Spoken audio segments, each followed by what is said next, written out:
Hello everyone. तो हम लोगों ने जो क्विक रिवीजन सीरीज स्टार्ट किया है, विमान स्थान अभी हमने स्टार्ट किया है। उसमें जो थर्ड टॉपिक है जनोपदवंशनीय विमान, इसका हम लोग अभी पढ़ेंगे। तो यहाँ पे देख सकते हो फ्रेंड, जनोपदवंशनीय मतलब क्या रहता है कि जो भी इपिडेमिक कंडीशंस रहती है, जनरली हमें मतलब ऐसी कोई सिचुएशन आ जाती है जिसमें बहुत सारे लोगों को व्याधियाँ हो जाती है और उसके रिलेटेड ये टॉपिक दिया है उन्होंने हमें। तो यहाँ पे यही है कि जो भी अग्निवेश है वो अपने जो गुरु है भगवान पुनर्वसु, उनको क्वेश्चन पूछते हैं और उनके आंसर इसमें मेंशन किए गए हैं। तो हम लोग पहले देखेंगे औषध संग्रह। तो यहाँ पे फ्रेंड मैं आपको बता दूँ, दो लोगों के लिए औषध का संग्रह यहाँ पे बताया गया है। पहला तो वो जो रोगग्रस्त है और उनके लिए हमें मेडिसिन बनानी है, और दूसरा तो वो लोग जो मतलब हमें ऐसे लगता है एज ए चिकित्सक हमें लगता है कि इनको ज़रूरत होगी, ऐसे दो लोगों के लिए संग्रह बोला गया है। आप लोग यहाँ पे देख सकते हो नक्षत्र, ग्रहगण, चंद्र, सूर्य, वारा, अग्नि, और जो अस्वाभाविक है मतलब विकृत स्वरूप की या फिर ऋतु के विकार के वजह से उत्पन्न होने वाली कोई भी लक्षण अगर किसी को दिखती है, जैसे समझो हम भूमि का एग्जाम्पल लेते, ठीक है। तो भूमि अगर उसके जो भी मतलब भूमि से हम लोग जो भी मेडिसिन निकालेंगे, रसवीर्य, विपाक और प्रभाव, उनकी अच्छे से पूर्ति अगर नहीं हो पा रही है, या फिर वो जो औषधि हम लोग यूज़ कर रहे हैं उसमें रसवीर्य का प्रभाव जो होना चाहिए नॉर्मली अगर वो नहीं है, ठीक है, तो इसकी वजह से क्या हो सकता है कि लोग जो है जो भी रोगग्रस्त हो सकते हैं। मतलब ऐसे निश्चित ही यहाँ पे बताई गई है कि अगर ऐसे पॉसिबिलिटीज़ है कि मतलब विकृत अगर कंडीशन है अभी, या फिर औषधि में जो भी रसवीर्य, विपाक, प्रभाव, ये सारी चीज़ें हैं ना वो नहीं है, या फिर जो भी नॉर्मल उनमें होना चाहिए अगर नहीं है, तो लोगों को रोग हो सकते हैं, ऐसे यहाँ पे निश्चित ही बताई गई है। इसी वजह से औषधियों का जो भी नाश होने से पहले ही, जो हमारी पृथ्वी है वो रसहीन होने से पहले ही, जब तक औषधि में रसवीर्य, विपाक, प्रभाव योग्य प्रकार से हो रहे हैं, तब तक वनस्पति जो है उनके अंदर मतलब जो भी क्वालिटीज़ है वो अगर हमें नहीं मिल रही है, तो चिकित्सा मतलब उनके लिए हमें पहले ही वो मेडिसिन तैयार रखनी है, क्योंकि ऑन मोमेंट समझो हमें ऐसे नहीं मिलता है। तो इस वजह से मैंने ये पहले ही बता दिया आपको कि कौन से लोगों को हमें मेडिसिन देने के लिए बोला है, ठीक है। तो इसके बाद यहाँ पे बोला गया है जो भी औषधि हम लोग लेंगे तो उनका जो भी साठा रहेगा, उनका जो भी उपयोगी स्वरूप रहेगा, या फिर रसाधिकरण का जो भी विचार यहाँ पे किया गया है, तो वो सारा जनपद उद्वंस रोग मतलब रिमूव करने के लिए, ठीक है, बताया गया है। नेक्स्ट यहाँ पे आप लोग देख सकते हो अग्निवेश क्या क्वेश्चन पूछता है उसके गुरु से। अग्निवेश अपने गुरु को बोलते हैं कि भगवान हमने जो भी मेडिसिन हमने जो भी निकाले थे, यहाँ पे आप लोग देख सकते हो जो भी मेडिसिन हमने खरीदे थे उनका उपयोग भी हमने किया है, लेकिन आप मुझे एक क्वेश्चन तो बताइए, जब सभी इंसान का आहार, देह, बल, सात्म्य, सत्व, आयु अगर भिन्न भिन्न है, उन सभी की प्रकृति अगर भिन्न भिन्न है, तो ये जो देशव्यापी रोग हो रहा है मतलब एक साथ सभी को कैसे हो सकता है, क्योंकि सभी की प्रकृति अलग है, आहार अलग है, देह अलग है, बल अलग है, तो सभी का सब अलग है, फिर भी मतलब ये देशव्यापी रोग होके सभी लोगों का विनाश क्यों हो रहा है। तो इस पे बहुत अच्छा सा उन्होंने आंसर दिया है। पुनर्वसु ने बताया उनको अपने अग्निवेश को, वो बोल रहे अगर उनकी प्रकृति, आकृति, जो भी आहार, देह, बल ये सभी सेम है, लेकिन ऐसे भी कुछ चीज़ें हैं जो सभी में कॉमन रहती है, जैसे कि यहाँ पे चार उन्होंने भाव बताए गए हैं, वायु, पानी, देश और काल, ये सभी के लिए सेम है। इसी वजह से इसको जनपदवंशकर सामान्य भाव ऐसा बोला गया है। आप लोगों को ये बात पता होगी कि नहीं मुझे नहीं पता, लेकिन हमने ये रोग निदान में भी पढ़ा था। तो यहाँ पे हमें पता है कि उत्तरोत्तर ये बलवान होते हैं। सबसे इम्पोर्टेंट काल को बताया गया है, मतलब इसका सबसे प्रधान इसको माना गया है, उसके बाद देश, उसके बाद जल और वायु, ठीक है। तो यहाँ पे आप लोग देख सकते हो, अभी यहाँ पे हम लोग देखेंगे, अभी ये तो जनपदवंशकर भाव बताया गया है, लेकिन उसमें एक एक की विकृति अगर होती है तो कौन से लक्षण हमें दिखेंगे वो हम लोग देखेंगे, ठीक है। तो सबसे पहले वायु का देखते हैं। अगर विकृत वायु है तो क्या हो सकता है, जैसे कि ऋतु के विरुद्ध अगर वारा है तो एकदम स्तब्ध वारा, मतलब बहुत ज़्यादा ऐसे स्तब्ध हो गया है अति वेग से, या फिर अति स्पीड में अगर आता है, अति ठंड या फिर अति उष्ण अगर आता है, वेट और ड्राई दो प्रकार का रहता है। तो अति ड्राई यहाँ पे बोला गया है, अति अभिसंधि और बहुत ज़्यादा आवाज़ करते हुए अगर आता है, विरुद्ध प्रवाह जो रहता है, एक में के ऊपर अगर ऐसे क्या बोलते हैं, कोलैप्स हो जाना एक दूसरे के ऊपर। जो बड़े बड़े वादळ वगैरह रहते, चक्री वादळ, अप्रिय गंध, जो भी वाफ वगैरह रहते, वालू, धूल, और ज़्यादा धूल हुए वाला भी जो वारा वगैरह रहता है उसकी वजह से भी रोगजनक होता है, रोग उत्पत्ति होती है। नेक्स्ट यहाँ पे जल के बारे में बताया गया है, विकृत जल किसको मानेंगे, ठीक है। तो जो बहुत ज़्यादा स्मेल जिसका गंदा है, ठीक है, उसके बाद जिसका रंग बहुत गंदा है, या फिर स्पर्श गंदा है, या फिर वो बहुत ज़्यादा चिपचिपा है, ऐसे क्या बोलते हैं उसको, पिच्छिल है, या फिर उसमें कोई भी प्राणी जो रहते हैं, पशु प्राणी वगैरह उसमें से गए हुए हैं, मतलब ऐसे जाते हैं तो वो खराब हो जाता है ना।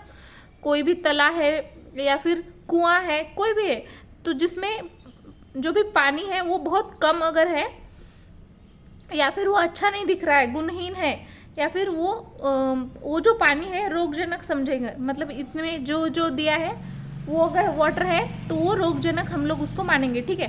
नेक्स्ट अभी हम लोग देखेंगे विकृत भूमि। अभी ये तो बहुत सारे बताए, इसमें विकृत भूमि किसको बोलेंगे, मतलब देखो नॉर्मली जो स्वाभाविक जो वर्णगंध रस रहता है, स्पर्श, अगर इसमें विकृति होती है, या फिर वो ज़्यादा सॉल्टी रहती है, या फिर ज़्यादा आर्द्र मतलब वेट रहती है, या फिर वहाँ पे बहुत सारे टाइप्स के जो प्राणी है वो अगर अधिक उस ज़मीन पे है, यहाँ पे बहुत सारे बताए, जैसे सांप है, स्नेक जिसको बोलते हैं, या फिर पतंग, उंदीर, गुबड़, ये सारे बहुत सारे, कोल्ले, गिधाड़, ये सारी चीज़ें बोले गए हैं।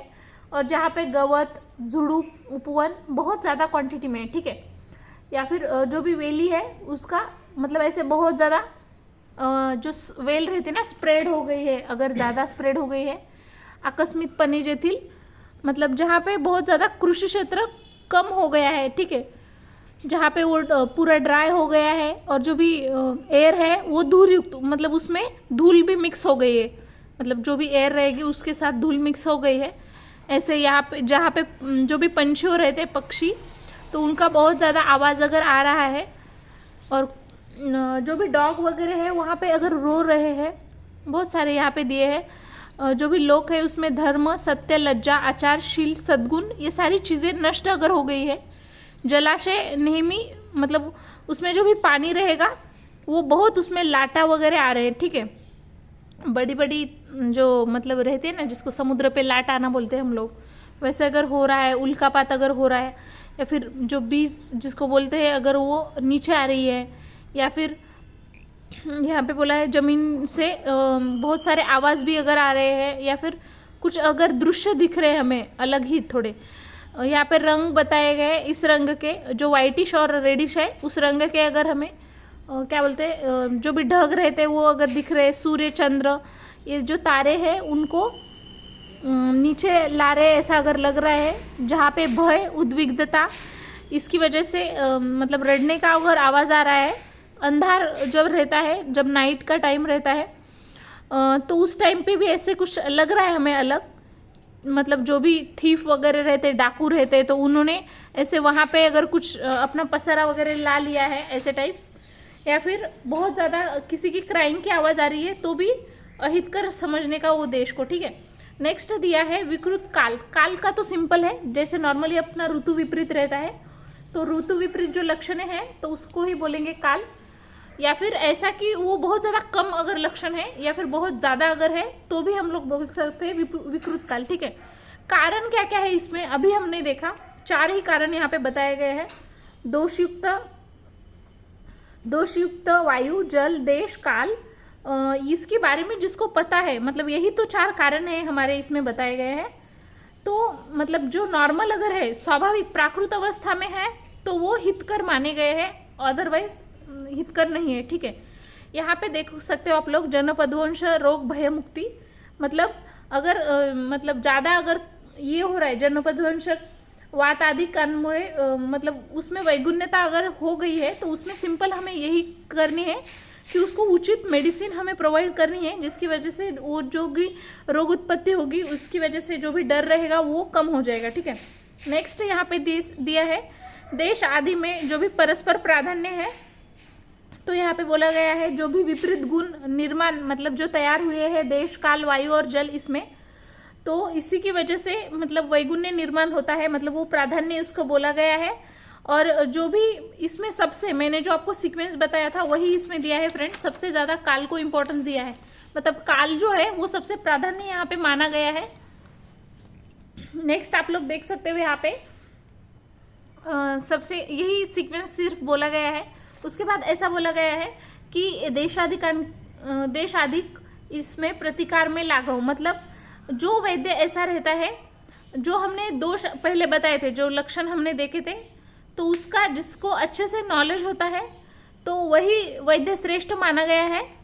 और फ्रेंड्स यहाँ पे बोला गया है जो ऐसा वैद्य है जिसको पहले जो हमने लक्षण बताए थे अगर वो पता है और उसको दूर करना है तो उसको पहले नॉर्मल जो जैसे वायु का नॉर्मल लक्षण क्या रहता है वो भी पता होना जरूरी है, यही यहाँ पे बोला गया है। नेक्स्ट हम लोग इसकी चिकित्सा देखते हैं। तो सिंपल इसमें पंचकर्म चिकित्सा श्रेष्ठ बताई गई है। और अगर हमने विधि पूर्वक रसायन का यूज़ किया वो भी अच्छा इसमें इफेक्ट देगा ऐसा बोला है। या फिर हमने जो सबसे पहले संग्रह किए थे मेडिसिन रोग होने से पहले ही, वो भी अगर हमने मतलब लिए और जो भी पालन उन्होंने जो भी पथ्य है वो बोला तो वो भी श्रेष्ठ उपाय बताया है। तो 3 चिकित्सा इसमें आपको याद रखनी है, पंचकर्म, रसायन का उपयोग और जो भी औषध का संग्रह है वो यूज़ करना, ठीक है। तो इसमें कौन से औषध यहाँ पे बोले गए हैं, जीवन रक्षक औषध में कौन से आते हैं, तो बहुत सारे नॉर्मल हमारे लाइफ सेविंग मैनेजमेंट जिसको बोलते हैं, सत्य का पालन करना, भूत दया है, दान करना, बलि देना, देवता का पूजन करना, सद्वर्तन कर्म, शांति रखना, स्वरक्षण करना, हितकारक प्लेस पे जाके रहना, ब्रह्मचर्य का पालन करना, जो ब्रह्मचारी है उनकी सेवा करना, धर्मशास्त्र कथा सुनना, या फिर जो महर्षि जितेंद्रिय पुरुष रहती है उनकी जो भी चर्चाएं रहती है वो सुनना, ठीक है। सात्विक और वृद्ध जो भी रहते हैं उनका स्वीकार करना। और उसके बाद बोला गया है कि जब मतलब जनप्रध्वंस के कारण मतलब जिसका मृत्यु निश्चित नहीं होता है वो काल में, तो उन सभी को ये सारी चीज़ें फॉलो करनी है, ठीक है। नेक्स्ट बोला गया है वातादि प्रकोपक कारणन विषय प्रश्न। तो यहाँ पे कुछ क्वेश्चन यहाँ पे पूछे गए हैं जो हमें पता है। ये टॉपिक पूरा जो है इसमें अग्निवेश जो है आत्रेय का जो शिष्य है उसने क्वेश्चन पूछे आत्रेय से और भगवान आत्रेय इन्होंने आंसर किए हैं, यही ये टॉपिक है पूरा। उन्होंने बोला है कि जो वायु आदि की वजह से जो भी दोष उत्पत्ति हो रही है तो वो नेम के वायु में भी किसकी कारण की वजह से उत्पत्ति हो रही है, तो ऐसा उनका क्वेश्चन है। तो यहाँ पे हम लोग देखेंगे, उन्होंने यहाँ पे बोला गया है कि जो भी वायु है इसकी विकृति का मूल कारण किसको माना गया है, मतलब वायु अगर विकृत भी हो रहा है तो उसका मेन कारण अधर्म। तो आप लोग देखोगे फ्रेंड लास्ट तक हम लोग सारी चीजें जो देखेंगे ना उसका एक ही कारण यहाँ पे बताया गया है, अधर्म, ठीक है। तो यहाँ पे देख सकते हो, यहाँ पे अधर्म को बोला गया है मेन रीजन, मतलब वायु विकृति का, ठीक है। अधर्म या फिर जो भी हम पूर्व जन्म में जो भी असत कर्म करते हैं, जो कर्म हमें नहीं करने चाहिए, पाप जिसको बोलते हैं, अगर ऐसे कर्म हम करते हैं और उसका मूल जो रीजन है वो प्रज्ञा अपराध बोला गया है, ठीक है। अगर कोई व्यक्ति है समझो जिसको हम बहुत मानते हैं और वही धर्म के बाहर जाके अधर्म बुद्धि से या फिर अधर्म से व्यवहार अगर करता है तो उसके मतलब उसको जो भी मानने वाले लोग रहते हैं, उसके जो भी आश्रित लोग रहते हैं वो भी उसी का पार्ट बन जाते हैं, उसको ही फॉलो करना लगता है। जैसे यहाँ पे व्यापार और जीविक वैश्य को भी बोला गया है अधर्म का पालन वो लोग करते हैं। या फिर जहाँ पे चोर बाजार हम लोग सुनते हैं, काला बाजार या फिर भेसल, ऐसे जो प्लेस पे हम लोग जाते हैं तो वहाँ पे अधर्म के बल से धर्म का कम किया जाता है, मतलब अधर्म का ही बल ज़्यादा होता है जिसकी वजह से धर्म जो फॉलो करते हैं वो कम हो जाते हैं, ठीक है। तो लोग जो रहते हैं धर्महीन अगर हो गए तो ऐसा बोला गया है कि देवता भी उनका त्याग कर देते हैं, ठीक है। जो धर्म को लोप करने वाले लोग हैं, अधर्म चरण करने वाले लोग हैं, जो देवता को त्याग करने वाले लोग हैं, मतलब ये सारे लोग जहाँ पे रहते हैं वहाँ पे ऋतु की विकृति बताई गई है, ऋतु भी वहाँ का विकृत हो जाता है। इसकी वजह से जो इंद्रदेव है जब वर्षा करनी चाहिए, जब बारिश होनी चाहिए तब वो बारिश को भी रोक देते हैं, ऐसा यहाँ पे बोला गया है। और या फिर अस्वाभाविक वर्षा, कभी हम लोग देखते हैं बहुत तेजी से वगैरह बारिश होती है तो अस्वाभाविक वर्षा भी उत्पत्ति हो सकती है, ठीक है। और यहाँ पे बोला गया है जो भी वारा है तो वो भी अच्छे से वहाँ पे ये नहीं होता है, वाहत नहीं। और जो भी पृथ्वी वगैरह है तो विकारग्रस्त हो जाती है, उसमें जो भी जल है वो पूरा आट जाता है, ठीक है। और जिसमें जो मेडिसिन है उसमें जो भी गुण रहेंगे जिसकी वजह से हम रोग का विनाश कर पा रहे थे वो भी नहीं हो जाएगा, ऐसा बोला गया है, ठीक है। या फिर जो भी स्पर्श और जो भी आहारीय पदार्थ है वो दूषित होने की वजह से जनपद का विनाश होने लगता है। और एक यहाँ पे चीज़ बोली गई है, जो भी युद्ध करते हैं जो लोग, उनका भी कारण अधर्म ही बोला गया है। ऐसा क्यों बोला गया है? यहाँ पे बोला गया है कि जो भी शस्त्र प्रहार हम लोग करते हैं वो भी, उसका भी अधर्म यही कारण है। मतलब जो भी ऐसा व्यक्ति है जिसमें ज़्यादा से ज़्यादा लोभ, क्रोध, मोह या फिर मान मतलब अहंकार बहुत ज़्यादा बढ़ जाता है, तो वो जो दुर्बल व्यक्ति रहते हैं तो उनका तिरस्कार करने लगते हैं, या फिर जिसको पर के लोग बोलते हैं, अपने छोड़ के बाकी के जो लोग रहते हैं उनके नाश के लिए वो एक दूसरे के ऊपर शस्त्र का प्रहार करते हैं, एक दूसरे के ऊपर आक्रमण करने लगते हैं।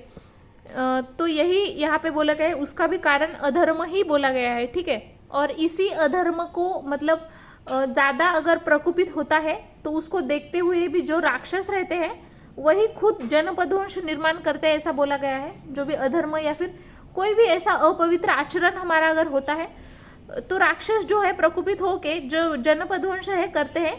नेक्स्ट अभी हम लोग अभिशाप की वजह से जनपदवंश कैसे होता है वो देखेंगे।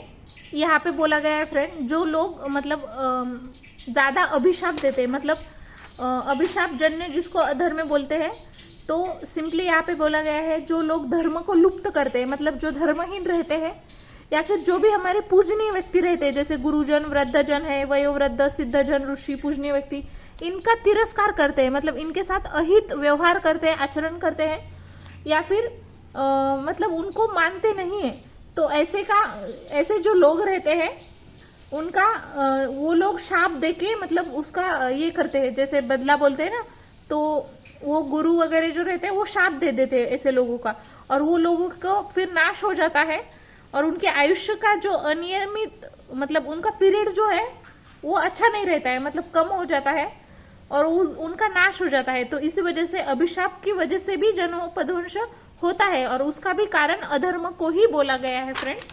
नेक्स्ट हम लोग देखेंगे। सो फ्रेंड्स, यहाँ पे लोभ की उत्पत्ति कैसे हुई, मतलब सबसे पहले हमें पता है, मैं एक स्टोरी के फॉर्मेट में आपको बताती हूँ। तो यहाँ पे बोला गया है सबसे पहले जब सत्ययुग था, ठीक है, तो मानव जो रहता था, देव जैसे भगवान रहते हैं ना अभी के काल में जिसको हम लोग भगवान बोलते हैं, तो वैसे ही उस काल में जो भी मानव थे वैसे ही थे, मतलब बहुत ज्यादा ओजस्वी, अति निर्मल और विपुल स्वभाव के थे। जो भी देवता, देवर्षि, धर्म, यज्ञ विधि, ये सभी हम लोग अभी बस ग्रंथों में सुनते हैं, लेकिन वो प्रत्यक्ष उसको देखते थे अपने आंखों से, ठीक है। उनके जो भी शरीर थे वो मानव के, तो वो बहुत ज्यादा ऐसे दृढ़ थे, सुसंहत थे, उनका जो भी वर्ण था स्वच्छ, इंद्रिय अविकृत थे, प्रसन्न थे, और जो भी वायु है इसकी वजह से वो बहुत ज्यादा बलवान, पराक्रमी हुआ करते थे। उनके जो भी मेमोरी ग्लैंड्स है वो बहुत दिखने में ब्यूटीफुल, या फिर वो एक शेप में रहते थे। ऐसे उनकी बॉडी का बारे में यहाँ पे बोला गया है कि उसका जो बॉडी का प्रमाण है वो बहुत अच्छा था, फिटनेस वगैरह, सुंदर पुष्ट उनकी बॉडी थी। और वहाँ वो जो लोग थे वो बहुत ज़्यादा सत्यव्रती थे, विनम्र, अक्रूर, दानशील, जितेंद्रिय, नियम, तप, उपवास, ब्रह्मचर्य आदि का मतलब ये सबका बहुत अच्छे से पालन करते थे। जो भी भय, राग, द्वेष, मोह, लोभ, क्रोध, शोक, अहंकार विरहित थे, मतलब ये कुछ भी उनमें नहीं था। रोग, निद्रा, तंद्रा, श्रम, क्लम, आलस्य, परिग्रह, इनसे बहुत ज़्यादा दूर थे। दीर्घायु उनका आयुष्य था। उधर मनोवृत्ति और उधर गुणकर्म जिनको था उनसे उत्पन्न होने वाली जो भी मतलब धान्य वगैरह थी वो अचिंत्य, रसवीर्य, विपाक, प्रभाव और गुण समृद्ध, मतलब उसमें बहुत ज़्यादा प्रमाण में ये गुण, वीर्य, विपाक वगैरह था।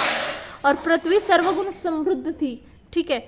और यहाँ पे बोला है कि जैसे जैसे अभी समझो सत्ययुग खत्म होने लगा तो लोग क्या करने लगे, बहुत ज़्यादा संपत्ति की साठा करने लगे, मतलब कलेक्शन करने लगे ज़्यादा से ज़्यादा संपत्ति। उसके बाद वो बहुत ज़्यादा भोजन पदार्थ सेवन करने लगे, उसकी वजह से उनका बॉडी पूरा हेवी लगने लगा, मतलब वो फैटी हो गए, ठीक है। और इसकी वजह से उनको बहुत छोटी थोड़ा भी काम करते तो बहुत ज़्यादा थकवा आने लगा, आलस्य आने लगा। इसकी वजह से आलस्य कम करने के लिए उन्होंने बहुत सारे मशीन का मतलब निर्माण किया, यूज़ किया, और उसका अभी संचित करना स्टार्ट कर दिया। और इसी की वजह से उनमें लोभ ये जो है उत्पन्न हुआ, जो भी मनोविकार जिसको हम लोग बोल सकते हैं उसकी स्टार्टिंग हुई है। सो फ्रेंड्स, अभी हम लोग त्रेता युग के बारे में देखेंगे, ठीक है। इसमें धर्म का ह्रास कैसे हुआ वो देखेंगे। तो सबसे पहले यहाँ पे बोला गया है जो भी मतलब सत्ययुग था उसके एंडिंग में जब हमें अभी देखा ऊपर जैसे लोभ की उत्पत्ति हुई, ठीक है, तो लोभ के वक्त लोभ की उत्पत्ति हुई और उस लोभ की वजह से द्रोह, द्रोह की वजह से असत्य और असत्य की वजह से काम, क्रोध, अभिमान, द्वेष, कठोरपना, अभिघात, भय, संताप, शोक, चिंता, उद्वेग, इनकी उत्पत्ति हुई। यहाँ पे ऐसे बोला गया है जैसे सबसे पहले वाला युग हमने अगर सत्ययुग लिया, ठीक है, तो अगर यहाँ पे हम लोग मान के चलते हैं सत्ययुग, उसके 1/4 जो भी है मतलब ऐसे कम कम होता गया, उनका जो भी आयुष्य है वो कम होता गया। जैसे हम लोग पहले वाला अगर सत्ययुग लेते हैं तो उसके बाद वाला जो त्रेता युग है, यहाँ पे सभी को दिख रहा होगा ये वाला जो चार्ट यहाँ पे दिया है, तो यहाँ पे आप लोग देख सकते हो सबसे पहले सत्ययुग, बाद में त्रेता युग, उसके बाद द्वापर युग और कलयुग। तो यहाँ पे समझो कुछ तो हम लोग ऐसे नंबर ले लेते हैं तो उसके 1/4 यहाँ पे रहेगा, ठीक है, आयुष्य। आप लोग यहाँ पे देख सकते हो, यहाँ पे एक स्पेसिफिक नंबर दिया है, जैसे सत्ययुग था 4800 ईयर्स का था, ठीक है, तो उसके बाद जो त्रेता युग है वो 1/4 कम होके मतलब 3600 ईयर्स का हो गया।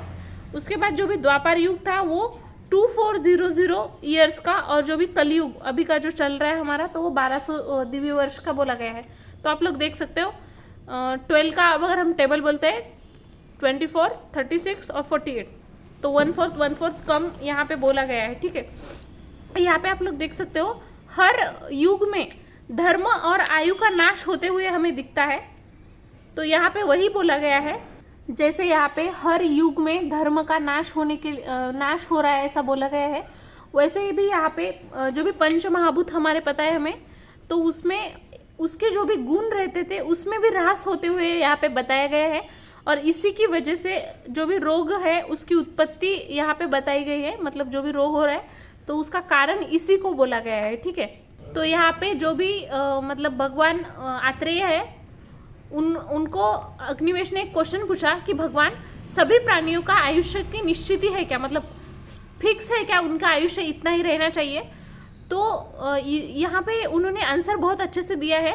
तो यहाँ पे पुनर्वसु ने उनको बोला कि जिस मतलब कोई किसी का आयुष्य अगर चिरस्थायी मतलब दीर्घ आयुष्य है या फिर अल्प आयुष्य, ये 3 चीजों के ऊपर डिपेंड करता है। एक तो वैद्य है, दूसरा दैव और पुरुष। अगर इनकी सबलता या फिर निर्बलता इसके ऊपर ही आयुष्य मतलब है। तो पहले यहाँ पे बोला गया है दैव और पुरुष कर्म का लक्षण। पूर्व जन्म में जो भी मतलब हम लोग कर्म किए हैं, पूर्व जन्म में जो भी हमने कर्म किए हैं, ठीक है, तो उसी को दैव बोला गया है। दैव का मतलब सिंपली इतना ही है, पूर्व जन्म में हमने जो भी कर्म किए उसको दैव बोलते हैं। और जी कर्म हम वर्तमान में कर रहे हैं, ठीक है, अभी जो कर रहे हैं पहला उसी को पुरुषकार बोलते हैं। क्या बोलते हैं फ्रेंड? पुरुषकार, ठीक है। तो यहाँ पे त्रिविध कर्म बताए गए हैं। तो दैव और पुरुषकार ये दोनों भी जो है इसमें अगर सबलता या फिर निर्बलता है तो इसके ऊपर से इसके 3 टाइप्स बताए कर्म के, हीन, मध्य और उत्तम।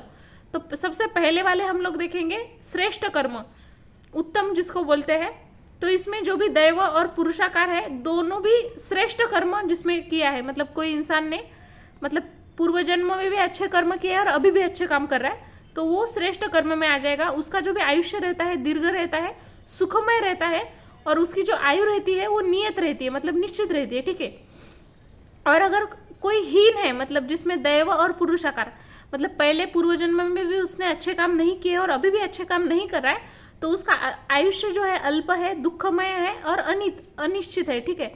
और जो मध्यम वाला है मतलब उतने ज़्यादा उसने पुण्य भी नहीं किए, पाप भी नहीं किए हैं, तो उसका जो भी आयुष्य है मध्यम है, सुख दुखम आश्रित है, अनियत है, ठीक है, फिक्स नहीं है।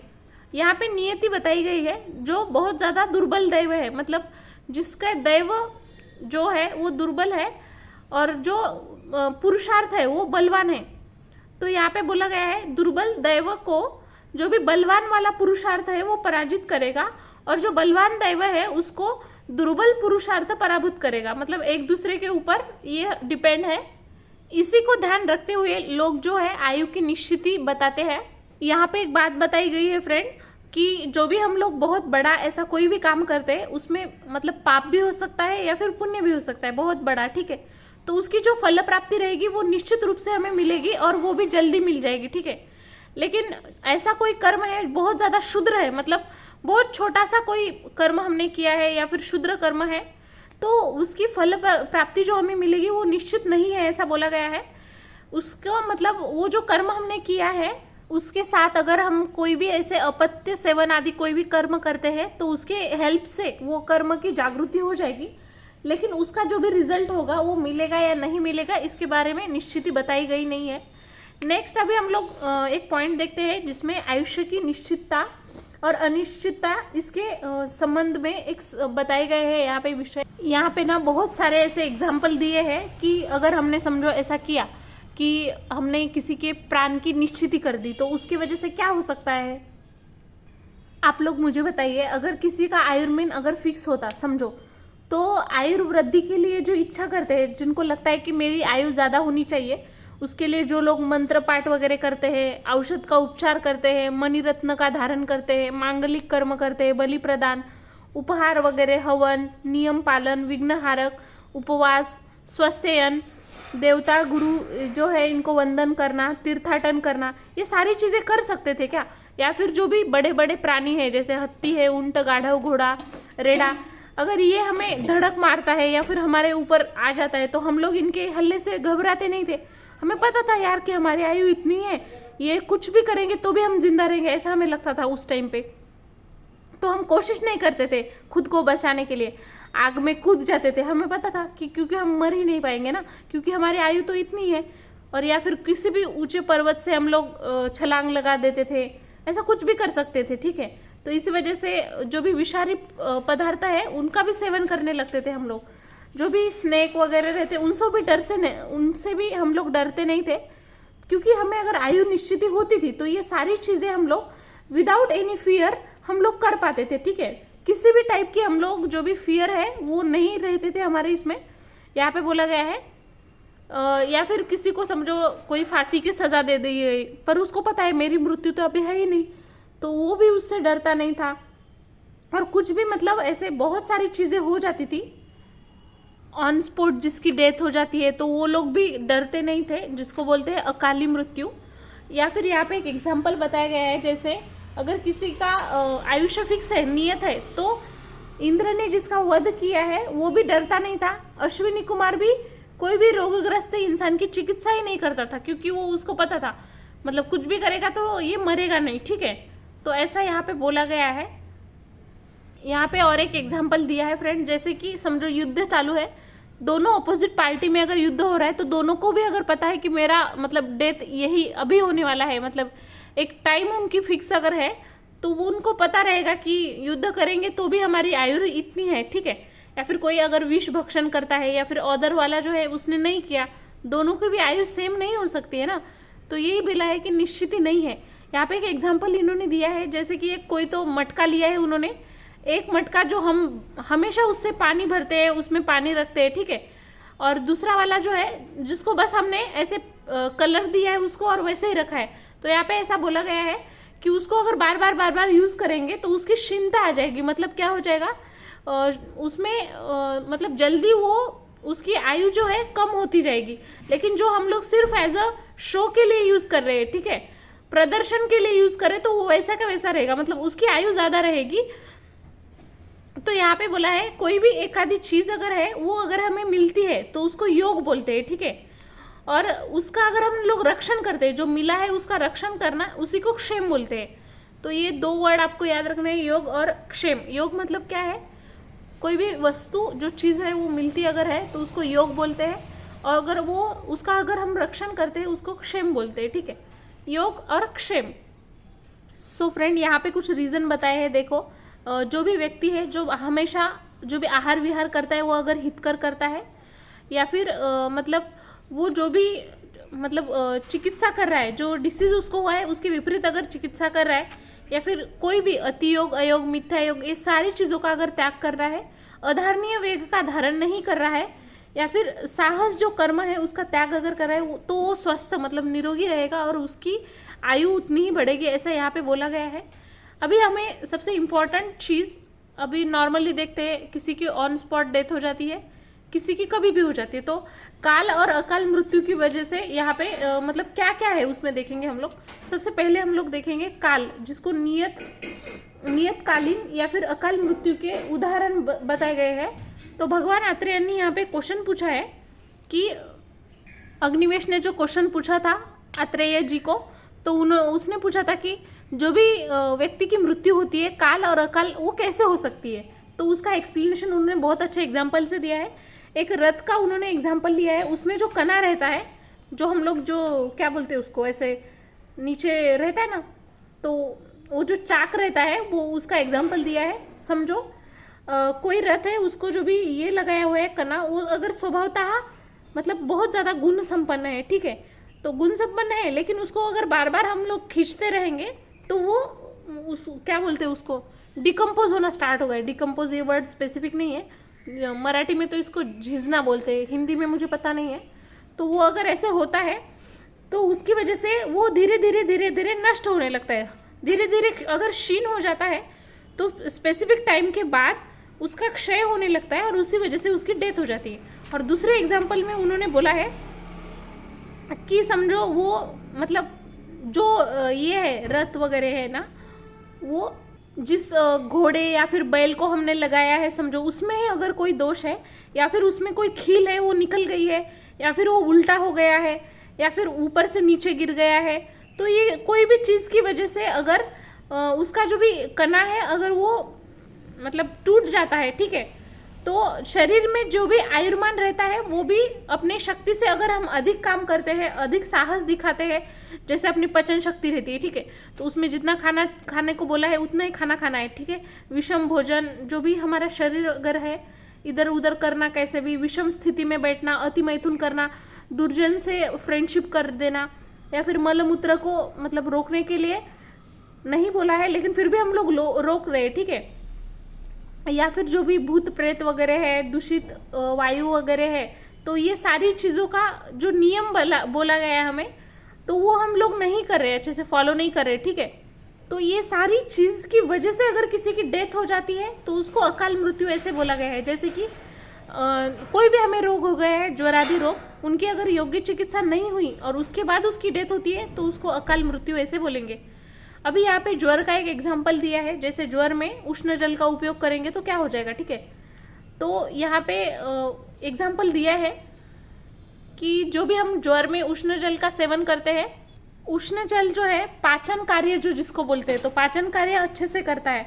यहाँ पे उसने क्वेश्चन पूछा था, उसने बोला था कि ज्वर में हम लोग उष्ण जल ही क्यों देते, ठंडा क्यों नहीं देते। तब उन्होंने बताया कि उष्ण जल की वजह से पाचन कार्य अच्छे से होता है, और ज्वर क्योंकि आमाशय में उत्पन्न हुई व्याधि है और उसके उपचार में हम लोग या तो पाचन, वमन, अपतर्पण ये चिकित्सा करते हैं, और उष्ण जल का अगर हम लोग यूज करते हैं तो वो पाचन कार्य में हेल्पफुल करता है, इसी वजह से उसको उष्ण जल दिया जाता है, ऐसा यहाँ पे बोला गया है।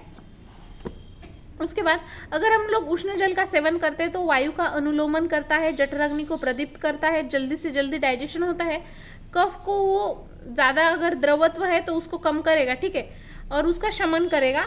उसके बाद बोला गया है सर्वगुण, मतलब उसमें जो भी दाह वगैरह है, प्रलाप है, अतिसार, इन सारे में उष्ण जल नहीं देना चाहिए। इसकी वजह से क्या होता है, क्योंकि पित्त में ऑलरेडी उष्ण गुण रहता है, ठीक है, तो उसकी वजह से ज़्यादा दाह, भ्रम, प्रलाप, अतिसार ये और बढ़ेगा। इसी वजह से अगर ऐसा है तो उसमें शीत पदार्थ देने चाहिए, ठीक है। नेक्स्ट यहाँ पे बोला गया है जो भी शीतजन्य या फिर उष्णजन्य रोग के विपरीत चिकित्सा, तो नॉर्मली हमें पता है अगर उष्ण द्रव्य है तो उसके सेवन से मतलब अपोजिट वाली करते हैं ना, जनरली वो दोष के ऊपर रहता है ना, तो अगर नॉर्मल अगर शीत उसमें है तो उष्ण मतलब चिकित्सा हम लोग करते हैं, और अगर उष्ण है तो शीत द्रव्य को उसमें यूज कर देते हैं, ठीक है। निदान विपरीत में यहाँ पे बोला गया है जो व्याधि अपतर्पण की वजह से उत्पन्न हुई है उसकी चिकित्सा संतर्पण के सिवाय नहीं हो सकती, मतलब उसकी चिकित्सा उसको करनी पड़ती है। संतर्पण का व्याधि है तो अपतर्पण से हो सकती है, ठीक है। अपतर्पण के यहाँ पे 3 टाइप्स बताया गया है, लंघन, लंघन पाचन और दोषावसेचन, ठीक है। तो पहला जो है लंघन पाचन दोषावसेचन का स्थान यहाँ पे बताया गया है जिन रोग में वातादि दोष का जो बल है वो कम है, क्या बोला है, कम है, तो उसमें हमें लंघन करने को बोला है। इसकी वजह से क्या होगा, जो भी पाचक अग्नि, वायु, इनका जो भी बल है वो बढ़ेगा, और जो इसकी वजह से क्या होगा, जो अल्प दोष रहेंगे वो पूरे सूख जाएंगे, मतलब ड्राई हो जाएंगे, ठीक है। और जिसमें इसका बल मध्यम है, मतलब जो बड़े हुए दोष है उनका अगर बल मध्यम है तो उसके टाइम पे हमें लंघन पाचन करना है, और दोनों का अगर हम लोग प्रयोग करते हैं तो इसकी वजह से क्या होगा, जो भी दोष है उसका शोषण हो जाएगा। और थर्ड वाला बोला है, अगर बहुत ज़्यादा क्वांटिटी में दोष अगर बहुत बढ़ गए हैं तो उस केस में हमें अवसेचन करना है, ठीक है, अवसेचन करना है। इसकी वजह से क्या होगा, जो भी बड़े हुए दोष है उसको वमन विरेचन द्वारा हम लोग उसको बाहर निकाल पाएंगे, ठीक है, यही बोला गया है। अभी अचिकित्सक रोगी मतलब कौन से पेशेंट की हमें चिकित्सा नहीं करनी, ये हमने हमेशा पढ़ा है, अभी एक बार रिवीजन बोल के पढ़ लेते हैं। तो पहला बोला है जो वैद्य को निंदा करते हैं, मतलब चिकित्सा करने के बाद भी वैद्य को जो निंदा करते हैं, उनको हंसी मतलब हंसते हैं उनके ऊपर ऐसे लोग, या फिर जिनके पास साधन नहीं है। अभी पेशेंट के पास साधन मतलब क्या रहता है, धन रहता है ना, जो निर्धन है उनकी भी नहीं करनी चाहिए, या फिर ऐसे पेशेंट जिनके मतलब जिनकी सेवा करने के लिए कोई अवेलेबल नहीं है उनकी भी हमें चिकित्सा नहीं करनी है, ठीक है। या फिर जो खुद को बहुत ज़्यादा श्रेष्ठ मानते हैं, वैद्य नहीं है फिर भी श्रेष्ठ मान रहे हैं, उन लोगों की भी हमें चिकित्सा नहीं करनी है, ठीक है। या फिर जो लोग मतलब धर्म को लेके बहुत ज़्यादा उनको ऐसे जिसको बोलते हैं ना हेट करने वाले लोग, उनकी भी चिकित्सा हमें नहीं करनी है। जिनके शरीर में बल मांस रक्त की कमी है तो उनको भी नहीं करना है, क्योंकि वो रोग से अगर ग्रस्त हो गए और मृत्यु सूचक उनमें अगर लक्षण दिख रहे हैं, वो भी उनकी भी चिकित्सा हमें नहीं करनी। अगर उनकी अगर चिकित्सा करेंगे हम लोग तो हम भी पाप के भागीदार बनेंगे या फिर अपयश हमें मिलेगा, ठीक है। ऐसा यहाँ पे बोला गया है। अशुभ कर्म निषेध, अशुभ कर्म निषेध में क्या बोला है, अगर कर्म का फल अशुभ है, अशुभ कर्म निषेध मतलब कोई भी अगर हम कर्म कर रहे हैं उसका भविष्य में अगर हमें अशुभ उसका फल मिलता है तो उसको समझ लेना है कि वो कर्म हमें नहीं करना है। यहाँ पे देश के प्रकार बताए गए हैं, वैसे हमें नॉर्मली पता है 3 प्रकार रहते हैं, जांगल, अनूप, साधारण। जांगल मतलब जंगल नहीं कंसिडर करना है। नॉर्मली क्या रहता है, हमें ऐसे लगता है जांगल मतलब जंगल जिसमें बहुत सारे पेड़ है, वहाँ पे बहुत पेड़ कहाँ पे आते हैं, जहाँ पे ज़्यादा पानी हो और जहाँ पे बहुत सारे पशु पक्षी वगैरह रहते हैं, ऐसा नहीं है। जांगल में उल्टा लेना है, ठीक है, जहाँ पे पानी भी बहुत कम है और झाड़ी वगैरह जो वृक्ष वगैरह है वो भी कम है, और इसमें जो भी रोग होते हैं डिसीज वो भी कम है, ठीक है। अनूप में लेना है वो जहाँ पे पानी ज़्यादा है, वृक्ष भी बहुत ज़्यादा है और रोग भी ज़्यादा है। और साधारण जहाँ पे हम लोग बिलोंग करते हैं, जहाँ पे अच्छी मतलब जो भी है हवा वगैरह अच्छी आती है और रोग का प्रमाण भी ज़्यादा नहीं है, ठीक है, तो उसको साधारण बोला गया है। Thank you.